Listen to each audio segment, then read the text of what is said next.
দর্শক, আপনারা দেখতে পাচ্ছেন আমি একটি তরমুজ খেতে রয়েছি। দুঃখের বিষয় আসলে এই তরমুজ দিয়ে শুনেছি মানুষ কোটিপতি হয়, আবার কেউ লাখ লাখ লাখপতি হয়। কিন্তু এমন পরিবার দেখেছি যে একেবারে নিঃস্ব হয়ে গেছে।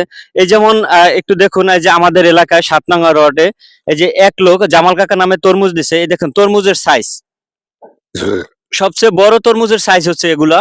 আহ একটু যদি ক্লিয়ার করে আমাদের পুরো তো হচ্ছে, দেখুন দর্শক, প্রায় 10 থেকে 15 লাখ টাকা সে ব্যয় করে এরকম তরমুজ দিয়ে সে আজকে পথে বসে গেছে। কারণ হচ্ছে সঠিক পরিচর্যা এবং সঠিক আম, সিদ্ধান্ত না নিতে পারায় আর কি এই সমস্যাটা হয়েছে। তিনি মানে একটা টাকাও বিক্রি করতে পারে নাই।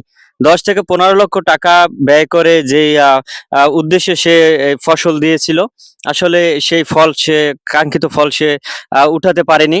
আসলে কি বলবো, আসলে সে একেবারে খুব মর্মান্তিক অবস্থা। আসলে তার জন্য আমরা দোয়া করব যাতে এই মানুষটি পুনরায় আবার স্বাবলম্বী হতে পারে।